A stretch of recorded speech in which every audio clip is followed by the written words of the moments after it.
Hi guys, welcome back to our YouTube channel. तो इस video में हम लोग डिस्कस करने वाले हैं कि जो जो हमारे गवर्नर जनरल ऑफ बंगाल और गवर्नर जनरल ऑफ इंडिया रहे, ठीक है, जो हमारे 1858 तक जितने भी रहे हैं उन सब के बारे में हम लोग डिस्कस करेंगे। तो उनके पीरियड के टाइम पे कौन कौन से इंपॉर्टेंट इवेंट्स हुए हैं, ठीक है। जैसे मान लो वॉरेन हेस्टिंग है, तो वॉरेन हेस्टिंग के टाइम पे कौन कौन से इवेंट्स हुए हैं जो इंपॉर्टेंट है, तो वो सब हम लोग इस वीडियो में डिस्कस करने वाले हैं।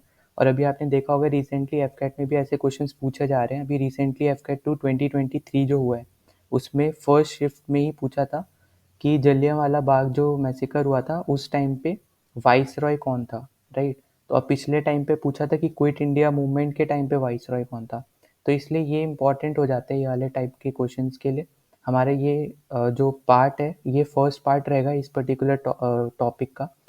तो अभी इसके दो ही पार्ट आएंगे, ठीक है। अभी फर्स्ट पार्ट में हम लोग 1858 तक बात करेंगे, फिर नेक्स्ट पार्ट में हम लोग 1858 से लेके 1947 तक बात करेंगे, ठीक है। तो इसमें हमारा लास्ट में जो रहेगा वो कैनिंग ही रहेंगे, ठीक है। उसके बाद फिर जब गवर्नमेंट ऑफ इंडिया एक्ट 1858 के बाद से जो हमारे फर्स्ट वाइसरॉय जो वापस कैनिंग बने थे, कैनिंग से लेके लास्ट तक जो हमारे माउंट बैटन और सी गोपालाचारी हैं, ठीक है, तो वहाँ तक हम लोग बात करेंगे सेकेंड पार्ट में। तो शुरू करने से पहले अगर आपने अभी तक हमारे चैनल को सब्सक्राइब नहीं कर रखा है तो please subscribe the channel. Video like नहीं किया है तो प्लीज़ लाइक द वीडियो अगर आपको अच्छा लगता है तो। और तीसरा चीज़ कि please share with your family and friends, और जितना ज़्यादा हो सके उतना शेयर करो ताकि ज़्यादा से ज़्यादा लोग देख सके और उनको हेल्प मिल सके, ठीक है। तो चलो शुरू कर लेते हैं। तो सबसे फर्स्ट चीज़ हमारा है गवर्नर जनरल ऑफ बंगाल, ठीक है। तो फर्स्ट हम लोग लेके चलते हैं। तो इसमें वॉरेन हेस्टिंग हमारे जो थे वो first governor general of Bengal थे, ठीक है। तो ये हमारा रेगुलेटिंग एक्ट ऑफ 1773 से आया था। तो बेसिकली इस एक्ट से पहले गवर्नर ऑफ बंगाल हुआ करता था। उसके बाद इस एक्ट के बाद इसी एक्ट में ही एक क्लॉज डाला था कि गवर्नर ऑफ बंगाल को अब से गवर्नर जनरल ऑफ बंगाल कहा जाएगा, ठीक है। तो ये एक्ट इसलिए भी इम्पोर्टेंट है। फिर दूसरा चीज़ इस एक्ट में हुआ था कि सुप्रीम कोर्ट स्टैब्लिश हुआ था, ठीक है, 1774 में इसी एक्ट के थ्रू। फिर तीसरा चीज़ यहाँ पे हुआ था कि जो बॉम्बे और मद्रास के जो गवर्नर्स थे वो अब बंगाल के गवर्नर्स का सबऑर्डिनेट हो गए थे, ठीक है। मतलब पहले 3 गवर्नर्स हुआ करते थे, पर जब से इस एक्ट के थ्रू गवर्नर ऑफ बंगाल जो था गवर्नर जनरल ऑफ बंगाल हो गया था, तो गवर्नर ऑफ हमारा बॉम्बे और governor of Madras governor general of Bengal के सबऑर्डिनेट हो गए थे, ठीक है, उसके नीचे हो गए थे। तो ये एक इम्पॉर्टेंट है, तीसरा रीज़न है कि आपको ये पता होना चाहिए रेगुलेटिंग एक्ट का, ठीक है। फिर हमारे सुप्रीम कोर्ट हो गया। फिर यहाँ पे जो हम लोग देखते हैं कि 1772 में जो हमारा ड्यूल सिस्टम ऑफ एडमिनिस्ट्रेशन है, ठीक है, इसको अबॉलिश किया था वॉरेन हेस्टिंग ने। फिर फर्स्ट रोहिलिया वॉर हुआ था। तो अब फर्स्ट रोहिलिया वॉर जो हुआ था ये इनके टाइम पे हुआ था, पर इनका उसमें कोई ऐसा हाथ नहीं था, ठीक है। जिनका हाथ था वो था सुजाउद्दीन जो अवध के नवाब थे, ठीक है, उस टाइम पे। तो वो क्या कर रहे थे कि वो जो रोहिलखंड एरिया है वहाँ पे रोहिलियाज जो थे उनके खिलाफ लड़ रहे थे, ठीक है।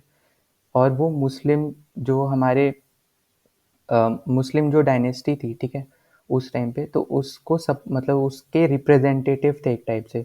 तो उसकी उनकी थ्रू वो लड़ रहे थे उनसे, ठीक है। तो बेसिकली रोहिलिया वॉर जो है वो सुजाउद्दीन, अब सुजाउद्दीन दौला, ठीक है, सुजाउद्दौला बोल लो या फिर सुजाउद्दीन दौला बोल लो, ठीक है, तो वो कर रहे थे। और वो अवध के नवाब थे, ठीक है।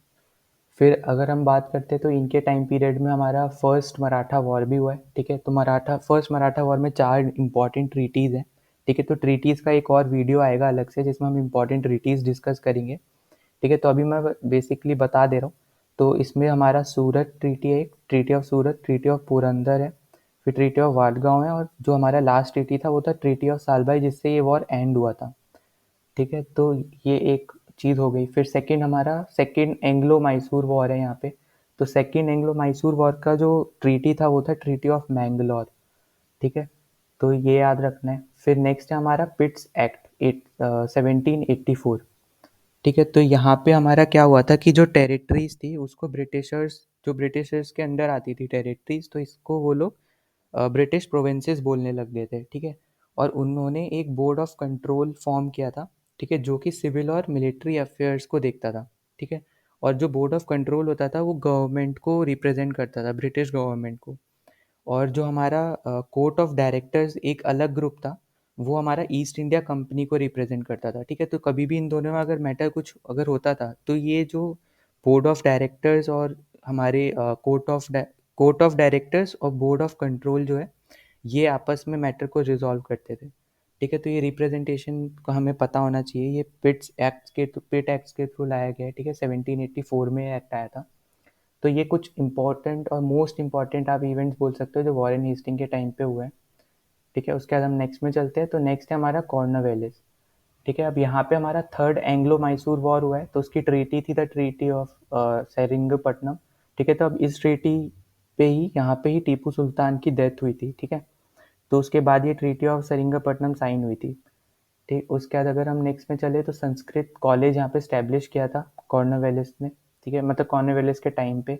तो यहाँ पे संस्कृत कॉलेज जो डेवलप किया था, ठीक है, वो थे जॉनथन डंकन, ठीक है। ये इंडियन हिस्ट्री को जानना चाह रहे थे एक टाइप से, आप ऐसा समझ सकते हो। तो ये गवर्नर थे बॉम्बे के, ठीक है। तो ये हमारे कल्चर को जानना चाहते थे, तो इसलिए इन्होंने संस्कृत कॉलेज को डेवलप किया था, ठीक है। उसके बाद हमारा जो संस्कृत कॉलेज का नाम है, ठीक है, वो बाद में चेंज होके संपूर्णानंद संस्कृत कॉलेज संस्कृत यूनिवर्सिटी हो गया था, ठीक है, 1974 में। तो ये नाम बहुत ज़्यादा इम्पोर्टेंट हो जाता है, ठीक है। ये आपसे पूछ सकता है कि जो संस्कृत कॉलेज है उसका जो जब हमने रीनेम किया था तो किस नाम में रीनेम किया, ठीक है।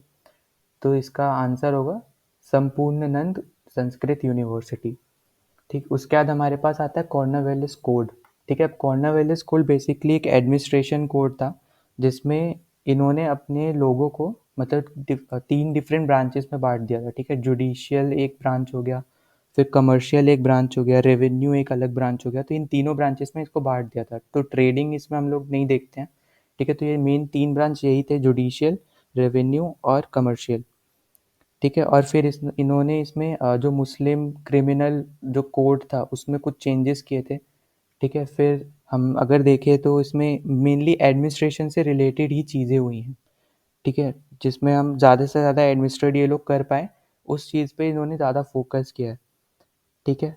तो और यहाँ पे एक चीज़ सबसे ज़्यादा इंपॉर्टेंट ये है कि जो भी चीज़ में हाई रैंक्स होती थी वो हमेशा यूरोपियंस को मिलती थी, जो लोअर रैंक्स होती थी वो नॉन ऑफिशियल मेंबर्स को मिलती थी। तो यहाँ पे नॉन ऑफिशियल मेंबर्स का मतलब है इंडियंस को मिलती थी, ठीक है। उसके बाद नेक्स्ट में हम चलते हैं। तो परमानेंट सेटलमेंट 1973 में हुआ है। तो ये एक बेसिकली टाइप का ज़मींदारी सिस्टम ही था। तो यहाँ पे ये लोग एक फिक्स्ड अमाउंट ऑफ रेवेन्यू लेते थे ये लोग ज़मींदार से और उनको इंकरेज करते थे, ठीक है, ताकि वो दूसरी लैंड पे भी इन्वेस्ट कर सके, ताकि उनके पास रेवेन्यू ज़्यादा से ज़्यादा जनरेट हो। और ये जितने भी हैं ये ज़मींदार को अलाउ करते थे कि ऑन बिहाफ ऑफ EIC, मतलब ईस्ट इंडिया कंपनी, ये लोग रेवेन्यू कलेक्ट कर सकते हैं पीजेंट से, ठीक है। तो एक टाइप से ज़मींदारी सिस्टम ही था ये, ठीक है। फिर हम नेक्स्ट में चलते हैं। तो नेक्स्ट है हमारा जॉन शोर, 1793 से 1798। तो हमारा पहला आता है इसमें चार्टर एक्ट ऑफ 1793, ठीक है। तो यहाँ पे जो बोर्ड ऑफ कंट्रोल जो अभी मैंने बताया था थोड़े टाइम पहले, जिसको जो ब्रिटिश गवर्नमेंट को रिप्रेजेंट कर रहा था, उसकी सारी पावर्स प्रेसिडेंट को चली गई थी। और दूसरा चीज़, जो बोर्ड ऑफ कंट्रोल के जितने भी हमारे मेंबर्स थे, ठीक है, उनकी जो सैलरीज होती थी ना वो सब इंडियन ट्रेजर से दी जाती थी, ठीक है, जिसको हम लोग बोल सकते हैं इंडियन एक्सचेकर बोल सकते हैं या फिर इंडियन ट्रेजरी बोल सकते हैं, ठीक है। तो उसके थ्रू दी जाती थी। जैसे अभी अगर हम देखें तो अभी जो सैलरीज है वो कंसोलिडेटेड फंड ऑफ इंडिया से दी जाती है, ठीक है। तो वैसे ही सेम चीज़ उस टाइम पे जो मिलता था, तो वो इंडियन ट्रेजरी बोल सकते हो या फिर इंडियन एक्सचेकर बोल सकते हो, ठीक है। EX फिर CHEQER, ठीक है। फिर नेक्स्ट चीज़ हम लोग देखते हैं तो पॉलिसी ऑफ इंटरवेंशन। तो बेसिकली जो जॉन सोर थे वो फालतू की बैटल्स में नहीं इन्वॉल्व होना चाहते थे, ठीक है। तो अननेसेसरी बैटल से वो दूर रहते थे। और लड़ाई हो गई, इन सब चीज़ों से वो दूर रहना चाहते थे, ठीक है। तो इसलिए इन्होंने पॉलिसी ऑफ इंटरवेंशन ये पर्टिकुलर जो है जॉन सोर लाए थे, ठीक है। उसके बाद इनके टाइम पे थर्ड चीज़ जो हुई है वो हुई है बैटल ऑफ खारदा, ठीक है, जिसको बैटल ऑफ कुर्ला भी बोलते हैं, ठीक है। तो यहाँ पे मराठास जीते थे। और ये किसके बीच में हुई थी, तो ये हुई थी निज़ाम एंड मराठा, और यहाँ पे मराठा जीते थे, ठीक है। तो ये इंपॉर्टेंट हो जाती है, 1795 में हुई थी। तो यहाँ पे दोनों नाम याद रखने हैं, battle of Kharda, battle of Kurla. फिर हम नेक्स्ट में चलते हैं। तो नेक्स्ट है हमारे वीजले, ठीक है। तो वो 1798 से 1805 तक हुए रहे थे। तो यहाँ पे फोर्थ एंग्लो मैसूर वॉर हुई थी। यहाँ पे टोटल रूल जो है वो यहाँ पे वोडियार्स को दे दिया गया था, ठीक है। मैसूर के अंदर जो रियल डायनेस्टी थी मैसूर की, उनके अंडर अब आ गया था पूरा रूल, ठीक है। और कुछ एरियाज जो था वो ईस्ट इंडिया कंपनी ने ले लिया था, ठीक है। फिर यहाँ पे हम बात करते हैं इंट्रोडक्शन टू सब्सिडरी अलायंस, ठीक है, 1798 में आई है। तो अब जैसे वॉरेन हेस्टिंग के टाइम पे रिंग ऑफ फेंस आई थी, ठीक है। तो रिंग ऑफ फेंस हमारी एक टाइप से जितनी नेबरिंग कंट्रीज होती थी उनको ये लोग एक बफर जोन बना देते थे, ठीक है। तो रिंग ऑफ फेंस हमारा वो था ताकि कोई भी एक्सटर्नल कोई अटैक करने आए, कोई बाहर की पावर, एक्सटर्नल पावर, तो वहीं पे ही बफर जोन में ही उसको खत्म कर सकते हैं, वहीं पे ही लड़े, ठीक है। यहाँ अंदर डैमेज ना हो कंट्री के। वही सेम चीज ये लोग क्या करते थे, ये तो हो गया हमारा एक्सटर्नल में। अगर मान लो इंटरनल्स में हुआ तो इन्होंने जैसे मराठास और मैसूर में जब हैदर अली और टीपू सुल्तान थे तो उनके खिलाफ भी इन्होंने यूज किया था बफर जोन्स का। तो वो एक पर्टिकुलर एरिया को बफर जोन्स बना के उसी के अंडर ही बैटल लड़ते थे, ताकि इनका जो एरिया है वहाँ पे कोई डिस्ट्रक्शन ना हो, ठीक है, ताकि इनको कोई लॉस ना हो उस पर्टिकुलर एडमिनिस्ट्रेशन या फिर किसी भी चीज़ का, ठीक है। तो वही सेम चीज़ उसको बढ़ाते हुए सब्सिडरी अलायंस लाई गई थी वीजले के द्वारा, ठीक है। तो सब्सिडरी अलायंस एक नेक्स्ट स्टेप था, ठीक है, या फिर बोलो आप एक अगली एक प्लस पॉइंट था एक टाइप से रिंग ऑफ फेंस का, ठीक है। तो यहाँ पे जो सबसे पहले जो क्या बोलते हैं जो प्रेसिडेंसीज है, ठीक है, जैसे प्रिंसली स्टेट्स हैं जो इसके अंडर आई थी, वो आई थी हैदराबाद। फिर इसमें डिफरेंट डिफरेंट अलग भी आई थी जैसे तेंजौर, अवध और मराठास भी आया था इसमें, ठीक है। तो सब्सिडरी अलायंस एक टाइप से बफर जोन ही क्रिएट करता था वो। तो बेसिकली वो अपने आर्मी को वहाँ रख के और उनसे फिर पैसे लेते थे और चार्ज करते थे उनको, ठीक है। तो किंग को पैसे भी देने पड़ते थे, फिर जो वो आर्मी वहाँ पे छोड़ रहे हैं, ठीक है, अंग्रेज, उनका सारा खर्चा वही देखते थे, वहाँ का किंगडम, ठीक है। तो एक ये चीज़ हो गई। फिर फोर्ट विलियम्स जो है वो 1800 में बनाया गया, ठीक है, रिचर्ड वीजले द्वारा ही। ये यहाँ पे आपको मिलेगा, ये वेस्ट बंगाल में है, ठीक है। फिर मद्रास प्रेसिडेंसी बनाई गई थी 1801 में। और फिर सेकेंड मराठा वॉर हुई थी, ठीक है। तो 1803 से 1805 तक सेकेंड मराठा वॉर हुई थी। यहाँ पे भी डिफरेंट डिफरेंट ट्रीटीज हुई हैं, राजपुर घाट है, सूरजंगम, ऐसे करके 3 ट्रीटीज हैं, ठीक है। तो वो हम सब ट्रीटीज वाले एक वीडियो मैं लाऊंगा इंपॉर्टेंट ट्रीटीज का, उसमें हम लोग डिस्कस कर लेंगे, ठीक है। फिर नेक्स्ट में हम लोग चलते हैं, तो अगला है हमारे पास लॉर्ड मिंटो वन, ठीक है। तो अब इनके टाइम पे सबसे इम्पोर्टेंट ट्रीटी हुई थी, वो थी ट्रीटी ऑफ अमृतसर, ठीक है। ये इन्होंने राजा रणजीत सिंह के साथ की थी, ठीक है। तो इन्होंने क्या किया था कि बेसिकली जो हमारी सतलुज रिवर है, अगर उससे साउथ की तरफ अगर जो एरिया है वो ईस्ट इंडिया कंपनी को बिलोंग करता है, नॉर्थ की तरफ जो है वो पंजाब को, जो हमारे राजा रंजीत सिंह है उनको बिलोंग करता है। तो इन्होंने एक बॉर्डर बना दिया था कि इसको क्रॉस नहीं करा जाएगा, ठीक है। तो बेसिकली ये ट्रीटी थी। फिर उसका चार्टर एक्ट आया था 1813 में। तो इसमें बेसिकली क्या हुआ था कि जो ट्रेडिंग पावर थी ईस्ट इंडिया कंपनी की वो उनसे छीन ली गई थी। सिर्फ ये चाइना के साथ अब ट्रेड कर सकते थे और किसी भी बड़े नेशन के साथ ये ट्रेड नहीं कर सकते थे अब, ठीक है। तो ये सबसे इम्पोर्टेंट चीज़ है, ठीक है, सबसे इम्पोर्टेंट चार्टर एक्ट है ये। उसके बाद हम नेक्स्ट में चलते हैं, तो अगले हैं हमारे पास हेस्टिंग जो 1813 से 1823 तक रहे थे, ठीक है। तो जो नॉन इंटरवेंशन वाली पॉलिसी थी, ठीक है, उसको इन्होंने ख़त्म कर दिया था, ठीक है। जो जॉन सोर लाए थे जिसमें वो लड़ते नहीं थे, ठीक है, अननेसेसरी बैटल से दूर रहते थे। फिर उसके बाद जो थर्ड एंग्लो मराठा वॉर हुई है, ठीक है, जहाँ पे वो जो कि लास्ट एंग्लो मराठा वॉर है एक टाइप से, ठीक है, जहाँ पे हमारे पास ट्रीटी ऑफ ग्वालियर और भी डिफरेंट 3 ट्रीटी हैं वो हुई थी, ठीक है, ट्रीटी ऑफ पूना। तो ये सब हमारी जो ट्रीटीज़ है ये थर्ड एंग्लो मराठा वॉर में हुई हैं, ठीक है। यहीं पे ब्रिटिशर्स जीत गए थे, ठीक है, और मराठा रूल को ख़त्म किया था, ठीक है। फिर हमारा एंड ऑफ पेशवा वो इसी का ही पार्ट है, ठीक है। तो treaty of Mandsaur with Holkar, ठीक है। तो 3 डिफरेंट होते थे, एक पेशवा होते थे, एक होलकर होते थे और एक सिंधिया होते थे, ठीक है। और तीनों के साथ डिफरेंट ट्रीटीज़ हुई हैं, ठीक है। तो 3 ट्रीटी एटलीस्ट हर एक मराठा वॉर में आपको मिलनी ही मिलनी है, ठीक है। तो ये इम्पॉर्टेंट है। फिर अगला चीज़ है वो रोटीवारी सिस्टम। तो रोटीवारी सिस्टम बेसिकली ज़मींदारी सिस्टम ही होता था। तो ये लोग क्या करते थे कि 50% जो टैक्स है वो लगाते थे ड्राई लैंड पे, ठीक है, और 60% लगाते थे वेटलैंड पे जिस पे कल्टीवेशन हो सकता है। और ये लोग पीजेंट्स को ही लैंड ओनर मानते थे, ठीक है। अब यहाँ पे ज़मींदार नहीं थे बीच में जो कि जो रेवेन्यू कलेक्ट करते थे ईस्ट इंडिया कंपनी के बिहाफ पे। अब डायरेक्टली ईस्ट इंडिया कंपनी के ऑफिशियल्स ही करेक्ट करते थे पीजेंट से रेवेन्यू, ठीक है। तो उसमें 50% 60% ये हो गया, और ये उनको बढ़ा भी सकते थे, ठीक है। जैसे 50% अगर अभी ले रहे हैं तो बाद में 70% ले लिया, उससे ज़्यादा ले लिया। पर जो परमानेंट सेटलमेंट वाला चीज़ था वहाँ पे वो फिक्स था अमाउंट जो ये लोग लेते थे, ठीक है। तो इसलिए ये आपस में थोड़ा डिफरेंट भी है कि परमानेंट सेटलमेंट अलग है। क्यों अलग है? क्योंकि वहाँ पे फिक्स रेट था, रोटीवारी सिस्टम में ये लोग बढ़ा सकते थे, ठीक है। फिर नेक्स्ट है यहाँ पे आपका मल्हावारी सिस्टम, ठीक है। 1822 में हुआ है, होल्ट मैकेंजी ने किया है, ठीक है। और ये भी आपका एक रोटेवारी सिस्टम प्लस जमींदारी सिस्टम ही है, ठीक है। उसके बाद अगर हम नेक्स्ट में चलते हैं तो वो है एमर्स हेड 1823 से 1828 तक, ठीक है। तो इसमें सबसे इम्पोर्टेंट जो चीज़ इनके टाइम पे हुई है, ठीक है, ये दो ही चीज़ हुई हैं। तो पहली है हमारी फर्स्ट बर्मीज़ वॉर, ठीक है। बर्मीज़ मतलब हम लोग बोल सकते हैं बर्मा, जो म्यांमार को हम लोग इंग्लिश बोला करते थे, ठीक है, ब्रिटिशर्स। तो ये यहाँ पे इनकी एक ट्रीटी हुई थी, ट्रीटी ऑफ यान डाबू, ठीक है। जब इन्होंने लोअर और अपर दोनों बर्मा को एक टाइप से ले ऑलमोस्ट ले लिया था, ठीक है। अपर बर्मा को ले लिया था, तब ट्रीटी ऑफ यान दाबू हुई थी फर्स्ट बैटल के बाद, ठीक है। तो यहाँ पे ये चीज़ आपको याद रखनी है कि ट्रीटी ऑफ यान दाबू किसके साथ हुई थी? ये बर्मा के साथ हुई थी, ठीक है। उसके बाद हमारा सेकंड है म्यूटिनी ऑफ बैरकपुर, ठीक है, 1824 में हुई थी। तो इसमें बेसिकली क्या होता है कि इंडियन सोल्जर्स जो ब्रिटिश आर्मी में सर्व कर रहे थे उन्होंने ही बगावत कर दी थी, ठीक है। तो म्यूटिनी मतलब ही होता है बगावत करना, ठीक है। तो ये एक इम्पॉर्टेंट चीज़ है। फिर नेक्स्ट आ जाते हैं हम लोग गवर्नर जनरल ऑफ इंडिया पे, ठीक है। अब ये governor general of India basically charter act of 1833 के वजह से आया था। तो यहाँ पे जो चार्ट अभी हम चलो यहाँ पे बात ही कर लेते हैं। तो विलियम्स बेंटिक, ठीक है, यहाँ पे आ जाते हैं first governor of India, first governor general of India, ठीक है। तो इसमें इनके टाइम पे ही चार्टर एक्ट ऑफ 1833 लाया गया था। तो इसमें क्या किया था इन्होंने कि जो गवर्नर जनरल ऑफ बंगाल था उसको गवर्नर जनरल ऑफ इंडिया कर दिया था, ठीक है। सबसे इम्पोर्टेंट चीज़ यही है यहाँ पे जो हुई है।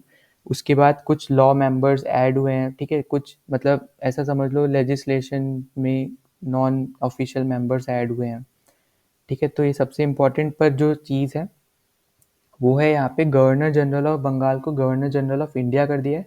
और दूसरा कि ट्रेडिंग जो इनकी ईस्ट इंडिया कंपनी को अलाउड था, ठीक है, ट्रेडिंग करना। अब जो चाइना के साथ सिर्फ अलाउड था 1813 में, अब वो चाइना के साथ भी इन्होंने छीन लिया था, ठीक है। तो अब ट्रेडिंग ईस्ट इंडिया कंपनी कर ही नहीं सकती थी, ठीक है। तो चार्टर एक्ट 1833 में ये हुआ था। फिर नेक्स्ट अबोलिशन ऑफ सती इन्होंने किया है, ठीक है। तो इसमें कुछ समझाने का है नहीं। उसके बाद इंग्लिश एजुकेशन एक्ट, ठीक है। अब इनको बोला जाता है कि इंग्लिश एजुकेशन जिसने सबसे ज़्यादा फैलाया है इंडिया में, तो उसमें सबसे ऊपर जो नाम आता है वो विलियम बेंटिक का आता है, ठीक है। तो इन्होंने हर एक कोशिश की है कि English education, English medium colleges, schools ये सब खुलवाए हैं, ठीक है। उसके बाद नेक्स्ट इनका है एस्टेब्लिशमेंट ऑफ मेडिकल कॉलेज, ठीक है। इन्होंने मेडिकल कॉलेज इनके टाइम पीरियड के थ्रू एक मेडिकल कॉलेज भी बना है बंगाल में, ठीक है, 1835 में। फिर हम नेक्स्ट में चलते हैं तो आ जाते हैं ऑकलैंड, ठीक है। 1836 से 1842 इनका टाइम पीरियड था। तो इनके टाइम पे जो है फर्स्ट अफगान वॉर हुई थी जहाँ पे ब्रिटिशर्स बहुत गंदा हारे थे, ठीक है। तो ये हमें याद रखना है कि क्योंकि ब्रिटिशर्स कुछ कुछ ही बैटल्स है जो हारे हैं, ठीक है, तो वो बैटल्स इंपॉर्टेंट बन जाती है। तो यहाँ पे फर्स्ट अफगान वॉर हारे हैं पर सेकेंड अफगान वॉर ये जीत गए थे, वहाँ पे ट्रीटी ऑफ गंडमक साइन की थी इन्होंने, ठीक है। तो हम वहाँ आगे देखेंगे। तो यहाँ पे याद रखना है फर्स्ट अफगान वॉर किसके टाइम पे हुई थी? ऑकलैंड के टाइम पे हुई थी और ब्रिटिशर्स हारे थे, ठीक है। फिर सेकेंड चीज़ यहाँ पे कि जो ऑकलैंड जो थे इन्होंने अपना जो भी इनका टाइम पीरियड था, ठीक है, उसमें इन्होंने अपना पूरा डेडिकेशन दिया था ये एजुकेशन सिस्टम को और कमर्शियल इंडस्ट्री को इंडिया की उसको ग्रो करेंगे, ठीक है। तो एज सच इनके टाइम पीरियड पे बाकी एज सच कुछ हुआ नहीं है। पर जो सबसे ज़्यादा इम्पोर्टेंट है कि इन्होंने अपना अपना एक टाइप से डेडिकेशन दिखाया है जो स्कूल्स एजुकेशन को बढ़ाना, ठीक है, और दूसरा कमर्शियल इंडस्ट्री ऑफ इंडिया को बढ़ाना, ठीक है। अब उसके बाद हम लोग नीचे अगर हम देखें तो यहाँ पे जो डायनेस्टी है जिसने हराया था, ठीक है, तो वो थी बैरकज़ाई अफगान्स, ठीक है। यहाँ पे उसके ये लीडर है उस टाइम पे जो थे दोस्त मोहम्मद खान, इन्होंने हराया था और ये काबुल के थ्रोन पे वापस बैठे थे, ठीक है। तो ये नाम याद रखना और ये ब्रिटिशर्स हारे थे ये याद रखना। फिर हम नेक्स्ट में चलते हैं तो यहाँ पे एलन ब्रो, ठीक है।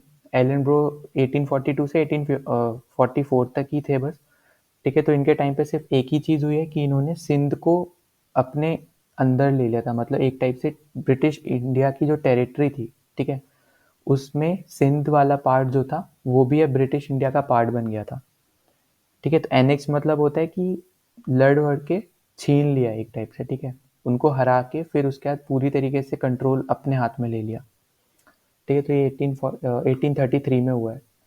उसके बाद नेक्स्ट में हम लोग चलते हैं, तो हुआ था हमारे पास हेडिंगे वन, हमारे जो थे वो गवर्नर जनरल ऑफ इंडिया है, ठीक है, 1844 से 1848 तक।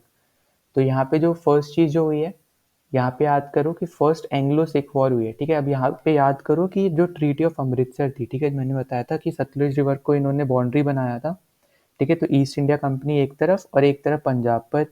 यहाँ पे क्या हुआ था कि जब राजा रंजीत सिंह जब नहीं थे, ठीक है, मतलब जब वो शहीद हो गए थे, ठीक है, तो उसके बाद क्या किया था कि सिख्स जो थे उन्होंने सतलुज रिवर को पार कर दिया, ठीक है। अब उससे जो ट्रीटी ऑफ अमृतसर थी वो टूट गई, ठीक है। तो उससे पहले तक आपस में इनमें कोई लड़ाई नहीं थी, पर जैसे ही उन्होंने सतलुज रिवर को पार किया तो ब्रिटिश इंडिया वालों ने भी, जो ईस्ट इंडिया कंपनी के जो ऑफिशियल मेंबर्स थे, तो उन्होंने भी क्या सोचा था, उन्होंने क्या किया कि लड़ाई करी, ठीक है, इनके साथ एंग्लो सिख वॉर हुई, फर्स्ट एंग्लो सिख वॉर, और वहाँ पे एक ट्रीटी साइन हुई, ट्रीटी ऑफ लाहौर, ठीक है। अब ये जो सबसे बड़ी ह्यूमिलेशन ट्रीटी थी सिक्स के लिए, ठीक है, जैसे ब्रिटिशर्स के लिए सबसे बड़ी ह्यूमिलेशन ट्रीटी बोला जाता है ट्रीटी ऑफ मद्रास को, ठीक है, जो हैदर अली ने जो उनको हराया था, तो वो उसके लिए उनके लिए वो बोला जाता है, वैसे ही सेम सिक्स के लिए बोला जाता है ट्रीटी ऑफ लाहौर जो है वो सबसे बड़ी ह्यूमिलेशन ट्रीटी है, ठीक है। इसमें जो उनके अंडर JNK था उसको सेपरेट प्रिंसली स्टेट बना दिया गया था, ठीक है। तो ये एक चीज़ याद रखनी है। फिर सेकंड चीज़ कि यहाँ पे जैसे यहाँ पे हमने दिया ही है JNK, ठीक है, यहाँ पे सेपरेट सेपरेट प्रिंसली स्टेट बना दिया था after this treaty of Lahore, ठीक है, 1846 में। तो ये दो चीज़ें हुई है इनके टाइम पे। फिर आ जाते हैं हम डलहौजी पे, ठीक है। अब डलहौजी हमारे 1848 से 1856 तक रहे हैं। अब इनके टाइम पे सेकेंड एंग्लो सिख वॉर हुई है, ठीक है। अब यहाँ पे क्या हो रहा था कि कुछ लोग जो थे वो इस डिसीजन से खुश नहीं थे कि उन्होंने JNK को सेपरेट प्रिंसली स्टेट बना दिया, ठीक है, तो उस पर वो लड़ रहे थे। तो एक टाइप से डलहौजी ने क्या किया कि कंप्लीट एनेक्स कर दिया, एनेक्सेशन कर दिया पंजाब का, ठीक है। तो अब वो जो हमारा नॉर्थ वेस्ट फ्रंटियर प्रोविजन जो हम लोग जानते हैं, वो हमारा एक पंजाब का रीजन था जो राजा रंजीत सिंह के अंडर था, ठीक है। वो एक टाइप से पूरा ब्रिटिश ईस्ट जो हमारा ब्रिटिश इंडिया है उसके अंडर आ गया था, ठीक है, इसके थ्रू। फिर हमारा डॉक्ट्रिन ऑफ लैप्स है, ठीक है, 1848 में आया था। तो इसमें बेसिकली क्या था कि अडॉप्टेड सन जो है वो फादर की प्राइवेट प्रॉपर्टी का हकदार है, पर वो एक पर्टिकुलर प्रिंसली स्टेट को गवर्न नहीं कर सकता है, ठीक है। अगर ऐसा कुछ होता है, अडॉप्टेड सन होता है, तो ब्रिटिशर्स जो होते थे वो उस पर्टिकुलर स्टेट पे ही राज करने लग जाते थे, ठीक है, उसको छीन लेते थे। जैसे सबसे बड़ा एग्जांपल है झांसी, ठीक है, झांसी हो गया। फिर उसके अलावा अगर हम देखें तो सूरत है, आसाम है, अवध हो गया, नागपुर, बहुत सारे डिफरेंट डिफरेंट स्टेट्स हैं जहाँ पे अडॉप्टेड सन्स थे। तो उसको इन्होंने एक टाइप से पूरी तरीके से हटा के एक अपने एक लिए रूल लाए थे, उसकी वजह से इन्होंने बहुत सारे एनेक्सेशन किए थे, ठीक है। फिर उसके बाद फर्स्ट रेलवे लाइन इनके टाइम पीरियड पे स्टैब्लिश हुई है, ठीक है। तो ये बॉम्बे टू थाने जाती थी और 32 किलोमीटर्स की ये लाइन थी। फिर फर्स्ट टेलीग्राफ लाइन इन्होंने स्टैब्लिश किया, ठीक है, 1853 में। फिर वुड डिस्पैच, ये एजुकेशन से रिलेटेड है, ठीक है, इसमें प्राइमरी स्कूल्स हर एक डिस्ट्रिक्ट में बनाए गए थे। फिर यूनिवर्सिटीज़ बनाई गई थी कुछ, ठीक है। तो ये एजुकेशन से रिलेटेड है और इसको Magna carta of English education बोलते हैं, ठीक है। इसमें टीचर्स की ट्रेनिंग भी प्रॉपरली हुई थी, इंग्लिश मीडियम था इसमें जो एजुकेशन का मीडियम था, ठीक है। उसके बाद फिर PWD को हम लोग बोलते हैं पब्लिक वर्क्स डिपार्टमेंट, ठीक है, 1854 में ये इस्टेब्लिश हुआ था। तो इसका बेसिक काम होता है, जैसे जितना भी इंफ्रास्ट्रक्चर से रिलेटेड काम है वो सब ये ही करता है, ये पर्टिकुलर डिपार्टमेंट, ठीक है। फिर उसके बाद आते हैं हम लोग विडो री मैरिज एक्ट पे, 1856 में आया था ये एक्ट। तो इससे अलाउ हो गया था जो विडोज थी उनको वापस शादी करने का, ठीक है। उसके बाद हमारे पास जो ये एक अलग से एक एक्ट लाए थे वो था abolition of titles and pensions, ठीक है। जैसे ये गवर्नर जनरल ऑफ इंडिया बने थे, तो ये एक चीज़ लाए थे कि जिनकी वजह से टाइटल्स और पेंशन्स, ठीक है, वो अबॉलिश हो गई थी बहुत सारे लोगों की। जैसे कि फॉर एग्जांपल इन्होंने रिफ्यूज़ कर दिया था पेंशन देना नाना साहेब को, ठीक है। तो ये मराठास के मिलिट्री लीडर थे एक टाइप से, ठीक है। फिर उसके बाद अगर हम बात करते हैं कार्नेटिक नवाब जो थे राजा ऑफ तंजौर जो थे, तो उनको उनका जो टाइटल्स था, ठीक है, उसको अबॉलिश कर दिया था इन्होंने, ठीक है। तो ऐसी चीज़ें डलहौजी ने बहुत करी हैं, ठीक है। तो ये सब इंपॉर्टेंट चीज़ें हैं जो डलहौजी के टाइम पे हुई है, ठीक है। तो ये one of the most important governor general of India है क्योंकि इनके टाइम पे बहुत कुछ हुआ है, ठीक है। तो ये पता होना चाहिए। फिर ये हमारा आज के लिए लास्ट स्लाइड रहेगा, ठीक है। इसके बाद हम लोग सेकेंड पार्ट में करेंगे। तो यहाँ पे 1858 तक जो कैनिंग के टाइम पे हुआ है हमने वो डिस्कस किया है। फिर जो 1858 के बाद हुआ है वो हम लोग नेक्स्ट वीडियो में डिस्कस करेंगे, ठीक है, कैनिंग के टाइम पे। तो अभी के लिए कैनिंग जो है वो गवर्नर जनरल ऑफ इंडिया है, ठीक है, 58 तक। तो और 58 पे के बाद, या फिर ऐसा समझ लो 58 पे जैसे ही गवर्नमेंट ऑफ इंडिया एक्ट आता है उसके बाद वो एक वाइसरॉय हो जाते हैं, ठीक है। तो नाम बस चेंज हो जाता है पर हेड ऑफ स्टेट ही है वो भी, ठीक है। अब उनके टाइम पे 1857 में यहाँ पे रिवॉल्ट हो गया था, ठीक है, पहला चीज़। फिर उन्होंने 3 यूनिवर्सिटीज़ बनाई थी, ठीक है, बॉम्बे, मद्रास और बंगाल में, ठीक है, डिफरेंट डिफरेंट में। तो 1857 में ये हुआ था।